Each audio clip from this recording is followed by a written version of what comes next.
taken for an omega spacer coupling. Before you start, inspect both the driving and the driven shafts, as well as hub bores to make sure they are free of dirt and burrs. Also be sure the keys fit on the shafts properly. Once your shafts and bores are clean, mount both of the hubs to the shafts, securing only one hub, leaving the other loose for minor adjustment of spacing. When using a tapered bushing, follow the bushing manufacturer's instructions. If the hub is bored for an interference fit, we recommend heating the hub in water, oil bath, or an oven, and quickly positioning the hub onto the shaft. Do not spot heat the hub, as that may cause distortion. For straight bored hubs, all published shaft gap requirements are with the hub face flush with the shaft end. Now, one great thing about the omega coupling is the versatility in installation. You are able to slide the hub back onto the shaft as long as there is sufficient keyway length available, as shown by the dotted red line in the graphic shown here. You may also overhang the hub off of the end of the shaft as long as at least 80% of the shaft diameter is covered. Referencing the graphic shown, dimension y should be equal to or greater than 0.8 times the dimension x.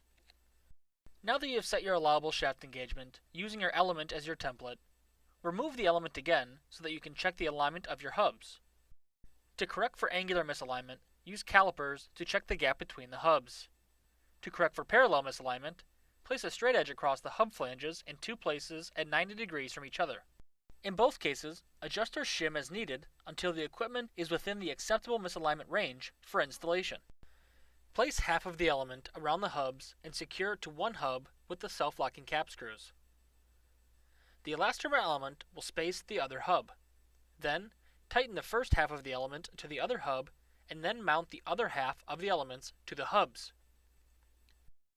Please note that Omega's flex elements are weight matched and packaged in pairs. This is done to ensure the correct balance and best possible performance. Don't install one half element with a half element from another coupling set, even if the other coupling set is the same size. Tighten all cap screws to the recommended torque settings.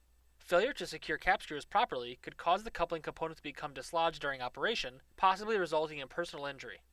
So reference this table for appropriate cap screw torque instructions, which will be dictated by the size of your coupling. For example, we are installing a size 10 coupling, so the correct torque rating for the cap screws of this coupling will be 204 inch-pounds. If element replacement is required, as we stated previously, it is important to change both half elements, never to replace just one half. This is increasingly important after operation as stiffness levels change over time, and again, those elements are weight matched for improved balance. Fortunately, the Omega coupling was designed with the replace in place feature, allowing you to replace the failing part of the coupling, the element, without needing to move your hubs or connected equipment.